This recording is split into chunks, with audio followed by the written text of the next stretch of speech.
श्रावस्ती में, जेतवन में बुद्ध थुल्ल तिस्स थेर को उपदेश देते हुए कहते हैं, श्रावस्ती के जेतवन में, कि उसने मुझे दुर्वचन कहे, उसने मुझे मारा, उसने मुझे परास्त किया, उसने मुझे लूट लिया। जो ऐसे विचारों को मन में रखता है उसका बैर कभी समाप्त नहीं होता। बुद्ध के धम्मपद में यह तीसरा सूत्र है।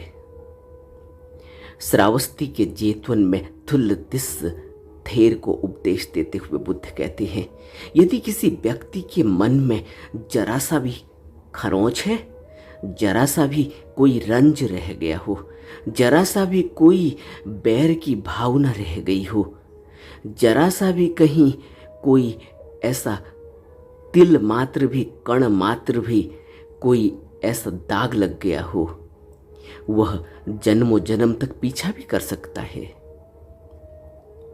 तब बुद्ध कहते हैं कि उसने मुझे दुर्वचन कहे, उसने मुझे मारा है, उसने मुझे परास्त किया है, उसने मुझे लूट लिया है।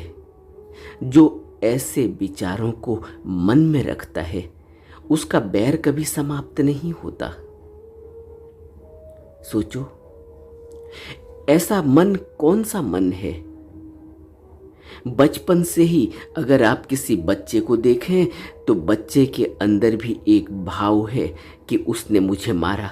आपने देखा ना, एक छोटे से बच्चे को माँ डांटती है तो वह शाम को पिता से आकर, जब पिता शाम को ड्यूटी से अपने कामकाज से लौटकर घर आता है तो वो छोटा सा बच्चा जो अभी बोलना सीखा है वह माँ की शिकायत करता है कि माँ ने आज मुझे डांटा, माँ ने आज मुझे मारा, देखो आज मुझे यहाँ चोट लगी। यह छोटा सा बच्चा जैसे ही इसके अंदर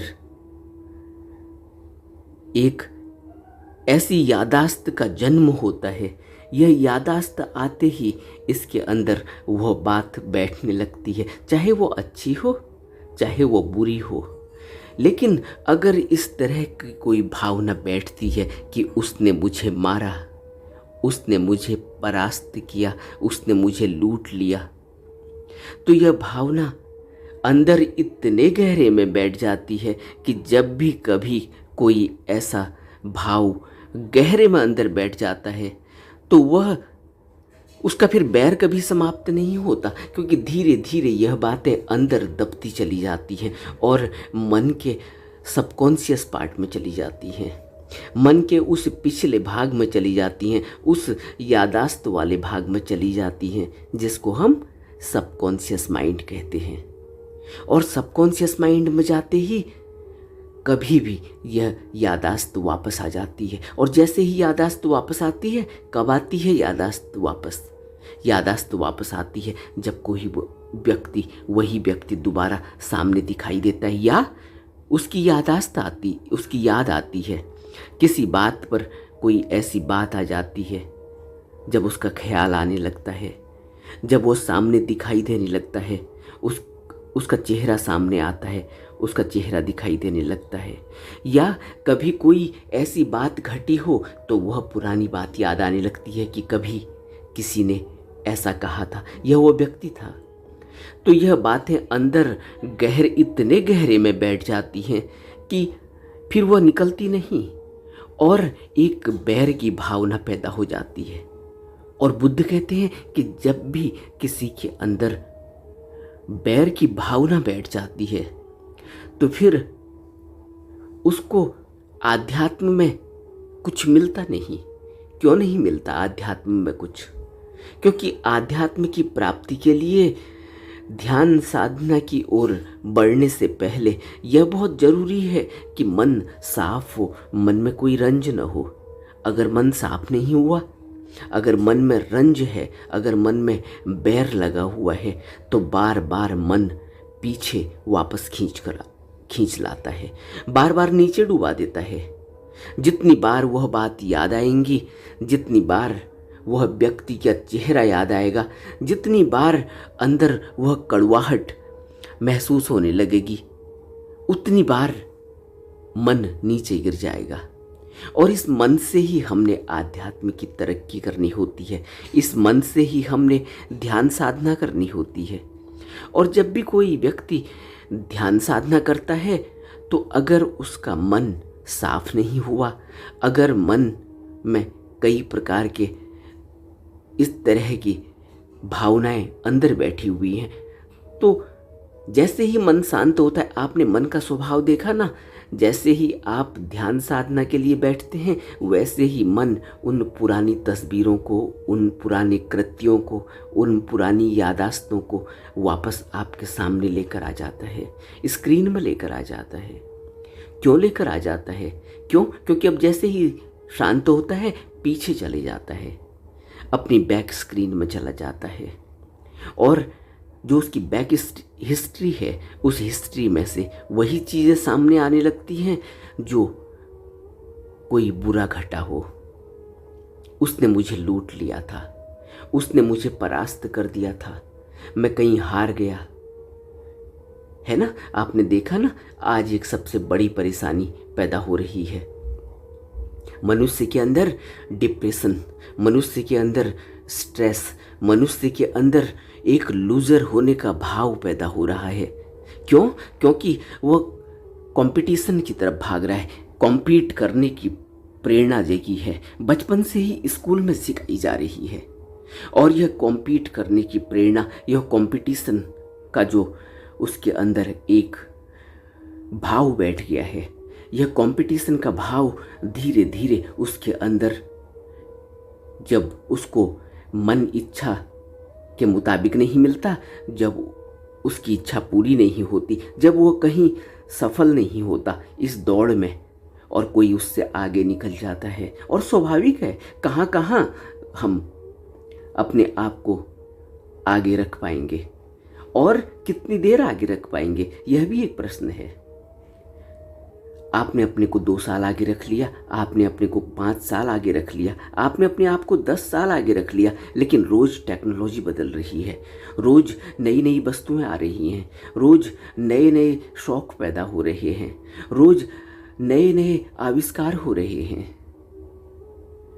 इस रोज़ नई बनती और बिगड़ती हुई वस्तुओं में, रोज़ नई बनती हुई और बिगड़ते हुए इस समाज में हम अपने आप को कितनी देर तक इसके साथ दौड़ा पाएंगे? क्योंकि मनुष्य की एक सीमा है, मनुष्य के शरीर की भी एक अवधि है, एक लिमिटेशन है, और मनुष्य के मन की भी एक लिमिटेशन है।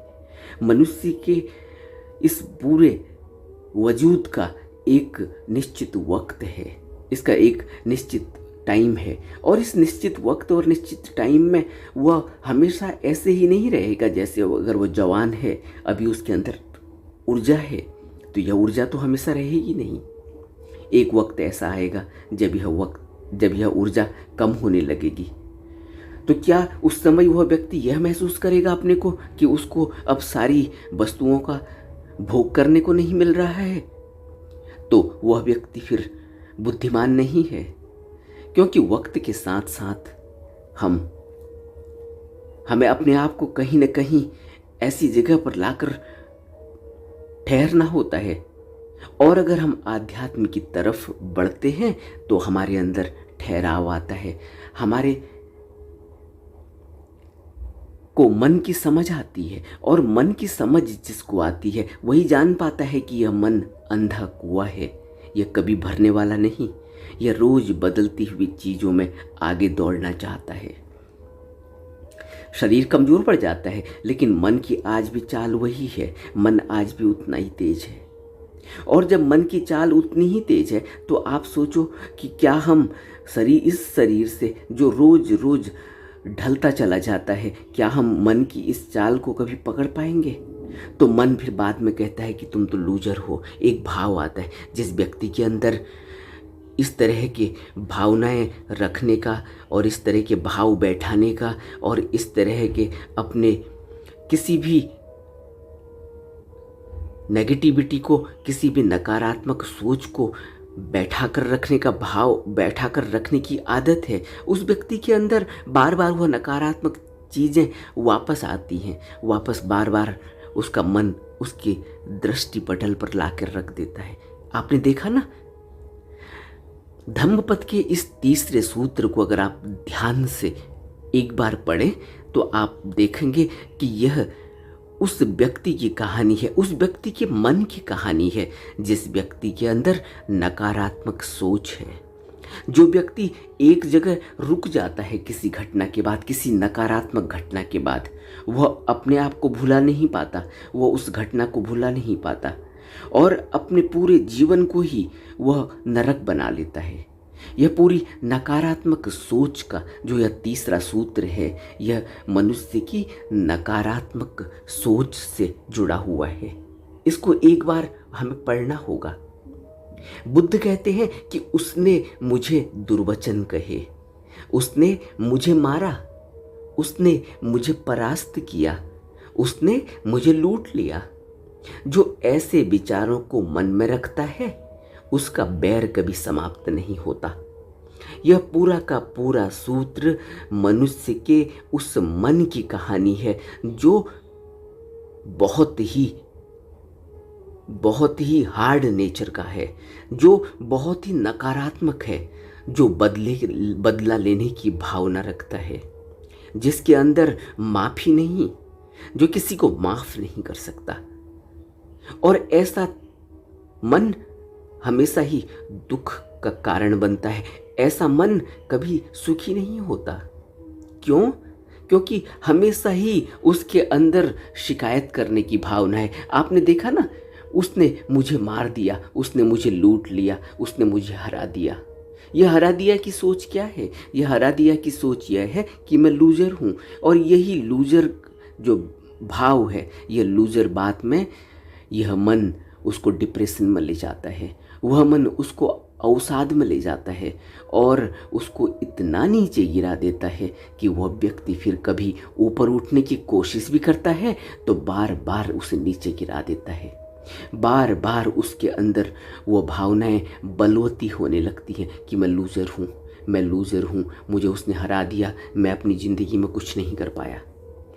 यह धम्मपद का तीसरा सूत्र भगवान बुद्ध ने उन लोगों को सचेत करने के लिए कहा जिन लोगों के अंदर नकारात्मक सोच बैठ जाती है, जिनके मन के अंदर सिर्फ नकारात्मक भावनाएं उठती हैं।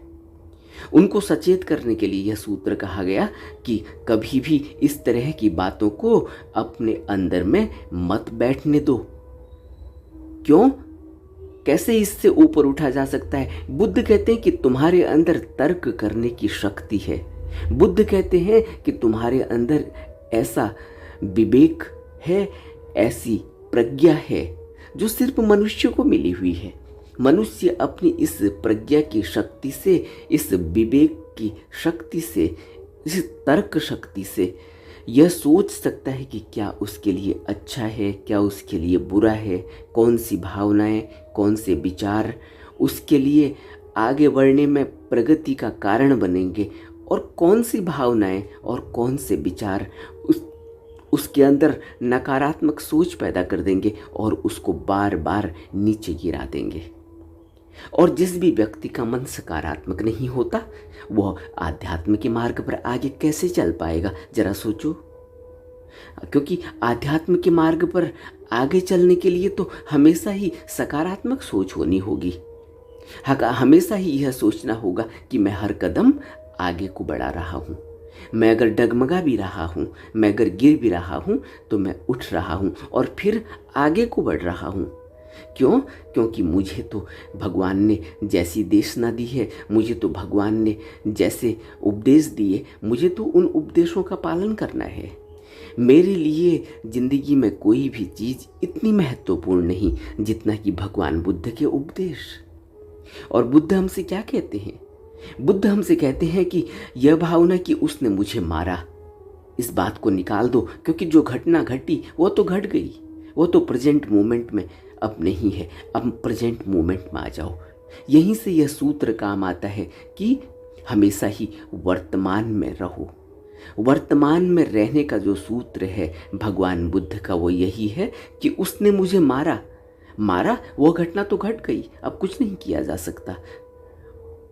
अब अगर इस विचार को बार बार मन में दोहराएंगे कि उसने मुझे मारा, उसने मुझे क्यों मारा, मेरी कोई गलती नहीं थी, अब इसका कोई फायदा नहीं। क्यों? क्योंकि अब तो जो होना था हो गया। अब तो आगे बढ़ना है। हमें यह देखना है कि अब हम प्रेजेंट में हैं, अब हम वर्तमान में हैं। अब इस वर्तमान में कैसे इस बात से आगे बढ़ा जाए कि जो घटना घटी थी उसका मुझ पर कोई प्रभाव नहीं पड़ना चाहिए। हमें इस बात से आगे बढ़ना होगा। या उसने मुझे परास्त कर दिया, उसने मुझे हरा दिया, या मैं लूजर हूँ, या मैं कुछ कर नहीं पाया, यह बातें नहीं। यह बातें जो होनी थी वो तो हो चुकी। अब तो हम वर्तमान में हैं, अब तो हम फिर से एक नया जीवन जी रहे हैं। रोज व्यक्ति रात में जब सोता है तो सोना एक प्रकार की मौत है, वह मर ही गया होता है। क्या आपने सोने के बाद कभी यह ख्याल किसी मनुष्य को आते हुए देखा कि उसको कल को बैंक के लोन की किस्त चुकानी है? क्या आपने सोने के बाद किसी व्यक्ति को यह चिंता करते हुए देखा सोने में, नींद में, कि उसे कल को लड़की की शादी करनी है तो कैसे होगी? क्या कभी किसी व्यक्ति को आपने नींद में इस चिंता को करते हुए देखा कि वह अब कभी अपना घर नहीं बना पाया अब तक, और अभी तक वह अपने बाल बच्चों के साथ किराए में रह रहा है, उसको घर बना लेना चाहिए? यह चिंता तो जब वो जाग जाता है, जब वह नींद से बाहर आ जाता है, जब वह उठता है तो तब सताती है। तो क्या हुआ? नींद में हम जैसे मर ही चुके थे, जैसे हमें कोई भी अपने पुराने जीवन का, अपने अब तक क्या हो रहा है, कल को क्या होने वाला है, उसने क्या कहा था और कल को आगे वह क्या करने वाला है, इन सब बातों का तो कोई अर्थ ही नहीं रह गया था। नींद आते ही सब चला गया था। और फिर नींद से हम जगे हैं तो फिर हमें वही ख्याल आते हैं कि उसने मुझे हरा दिया, उसने मुझे पीट दिया। जबकि अब यह बात नहीं है। अब तो हम वर्तमान में खड़े हैं। अब हमें अपनी प्रज्ञा से, अपने विवेक से वर्तमान में डिसीजन लेना है। और वर्तमान में डिसीजन कैसे लेंगे? वर्तमान में डिसीजन लेंगे जब हम वर्तमान में खड़े हैं, जहाँ वहाँ हमारा ध्यान होगा। और वर्तमान में ध्यान कैसे रुकेगा? उसके लिए साधना करनी होगी। बिना साधना के वर्तमान में कैसे रुकेंगे? जरा सोचो। अगर हमारे अंदर आनापान सती योग की साधना नहीं है, अगर हमने अभी तक अपनी आती जाती सांस को वर्तमान में नहीं देखा, कभी इस बात को हमने इतनी तवज्जो नहीं दी, कभी हमने ध्यान साधना नहीं करी, वर्तमान में देखने का बल हमारे अंदर पैदा नहीं हुआ।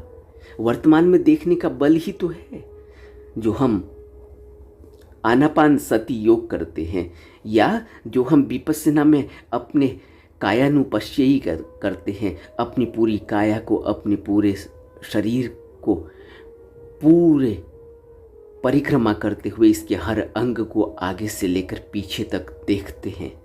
एक एक अंग में उठ रही संवेदना को, वेदना को, भावनाओं को, इसमें उठ रही पीड़ा को, इसमें उठ रहे सुख और दुख को बड़े ध्यान से निरीक्षण करते हैं, ऑब्जर्वेशन में लाते हैं।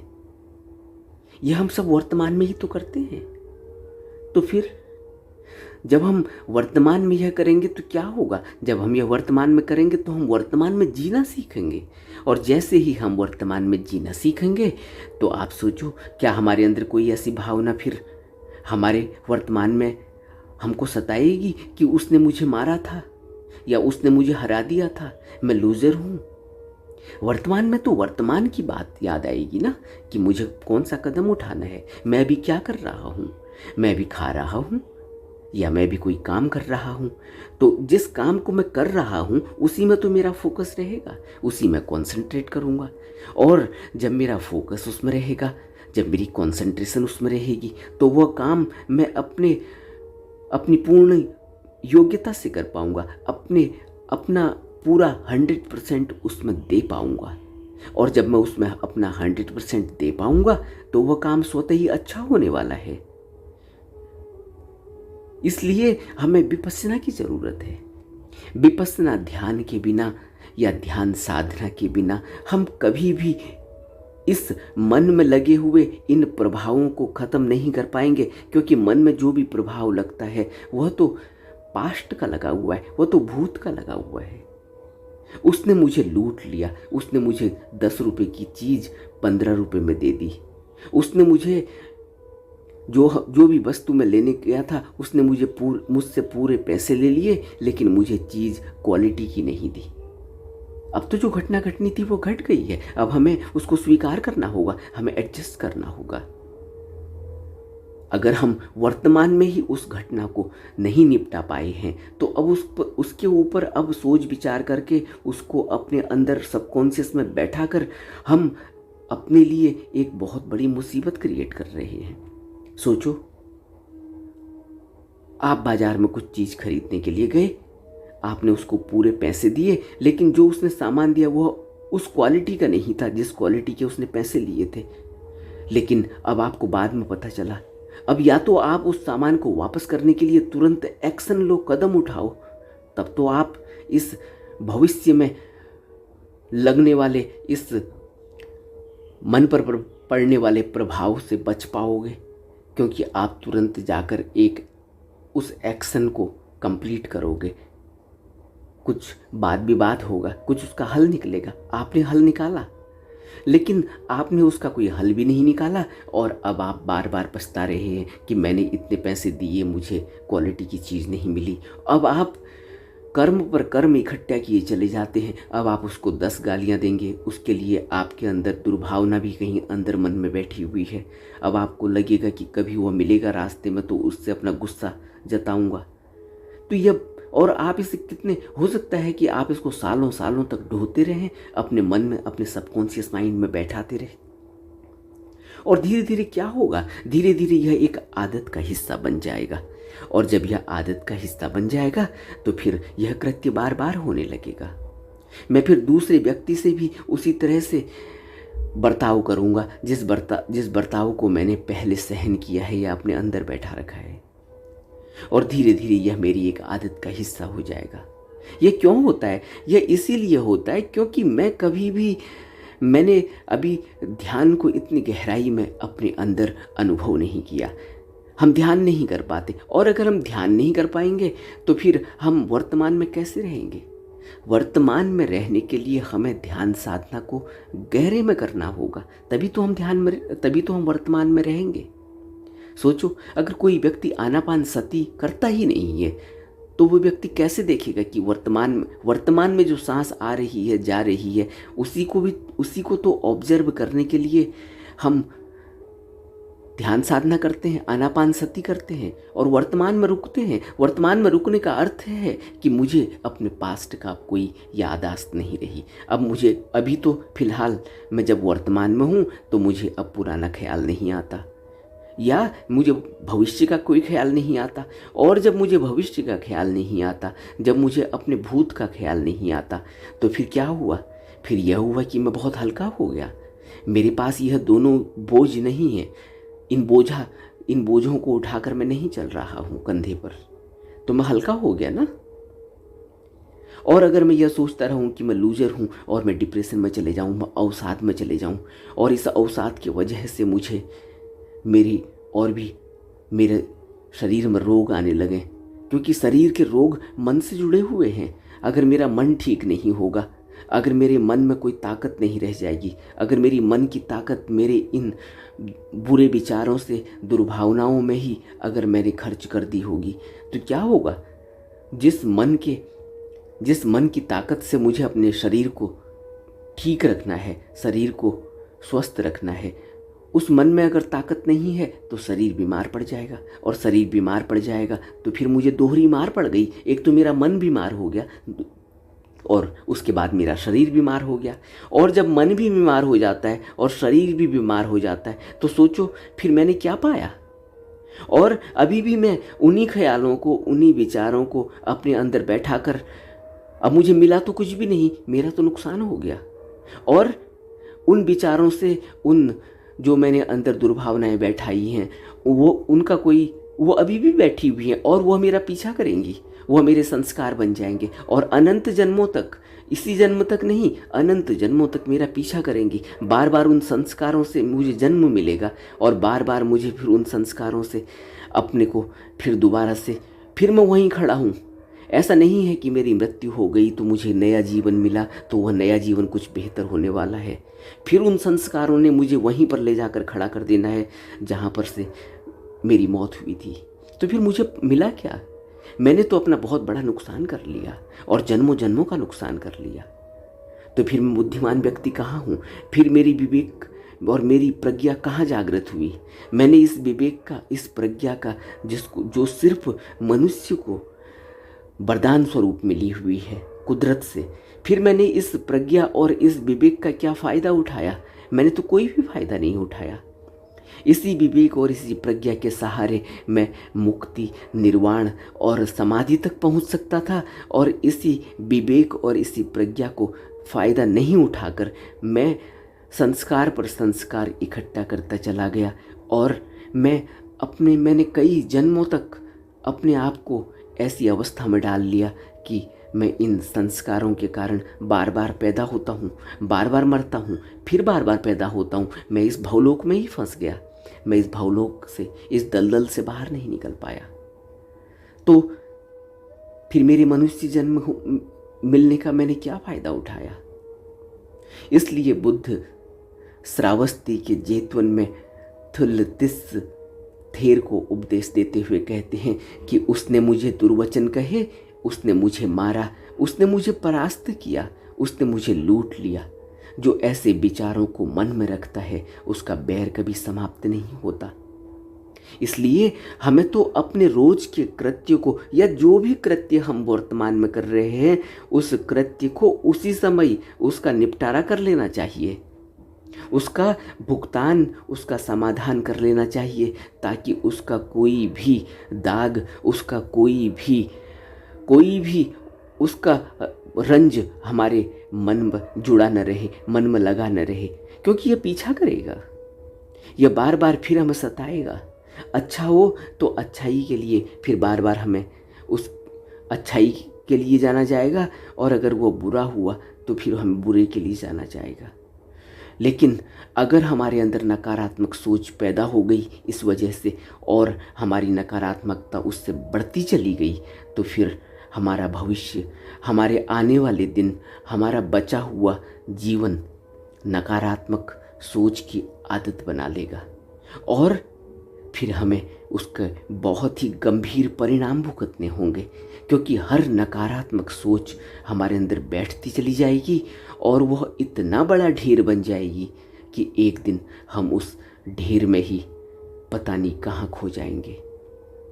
और वह दुर्भावनाएं, वह दुर्गंध, वह कूड़े के ढेर की तरह हमारे अंदर मन में लगे हुए यह संस्कार हमें इतने दुर्गंध से भर देंगे, इतनी दुर्भावनाओं से भर देंगे कि हमारे अंदर बदला लेने की भावनाएं, हमारे अंदर अवसाद यानी मन की बीमारी, हमारे अंदर शरीर की बीमारी, और हमारे अंदर बदला लेने की भावनाएं पैदा हो जाएंगी, और हमारा जीवन नरक बन जाने वाला है।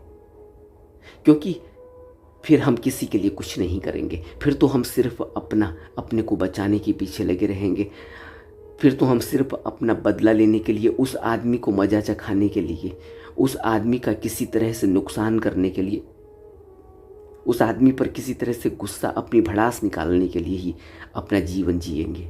और यह जीवन नरक हो गया है। यह जीवन नरक का जीवन है जो अब हम आगे को जिएंगे।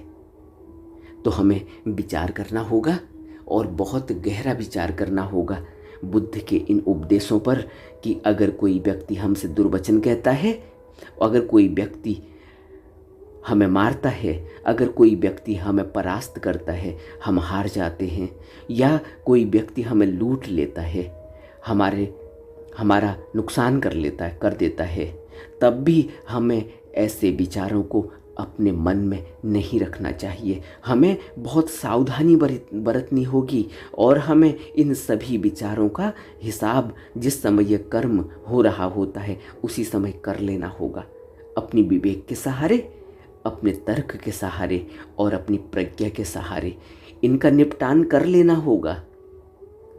बातचीत के सहारे करना होगा। माफ़ी दे देने से कर लेना होगा, माफ़ी ले लेने से कर लेना होगा, माफ़ी मांग लेने से कर लेना होगा, उसको माफ़ कर देने से कर लेना होगा, प्रार्थना के जरिए कर देना होगा, किसी भी तरीके से कर देना होगा। लेकिन इनका निपटारा उसी समय कर देना होगा जिस समय ये घटनाएं घटती हैं, नहीं तो हम कभी भी मुक्त नहीं हो पाएंगे। इसीलिए बुद्ध कहते हैं कि उसका बैर कभी समाप्त नहीं होता, जन्मों जन्मों तक पीछा करता है। आपने देखा ना, एक भैंसा दूसरे भैंसे से लड़ता है, एक बैल, एक सांड दूसरे सांड से लड़ता है और तब तक नहीं छोड़ता जब तक दूसरे को जान से मार नहीं देता। आप देखते हैं यह कितनी बड़ी दुश्मनी है, जन्मों जन्मों तक पीछा करती है और प्राणी दर प्राणी पीछा करती है। ऐसा ही नहीं कि मनुष्य में ही पीछा करती है, जन्मों जन्मों तक और योनियों तक पीछा करती है, निचली योनियों तक पीछा करती है, छोड़ती नहीं। हमें बहुत ही सावधान रहना होगा, हमें बहुत ही विवेकशील रहना होगा, हमें बहुत ही प्रज्ञावान होना होगा, हमें बहुत सावधानी बरतनी होगी। हमें अपने हर कृत्य का निपटारा उसी समय जब घटना घट रही है कर लेना होगा। हमें माफ़ कर देना होगा, हमें करुणा दिखानी होगी, हमें दया दिखानी होगी। हमारे अंदर विवेक की जागृति से उस कर्म को निपटाने की क्षमता होनी चाहिए। तब हम इस कर्म और फल के नियम से बाहर निकल पाएंगे। तब हम समाधि के मार्ग पर, तब हम निर्वाण के मार्ग पर, तब हम भगवान बुद्ध के बताए हुए मार्ग पर कदम बढ़ा पाएंगे। नहीं तो कदम ही नहीं बढ़ने वाले, क्योंकि यह इतनी बड़ी बेड़ियां हैं। यह नकारात्मक सोच, यह नकारात्मक कर्म इतनी बड़ी बेड़ियां हैं कि यह हमें आगे ही नहीं बढ़ने देंगे। हमें बहुत गहरा विचार करना होगा।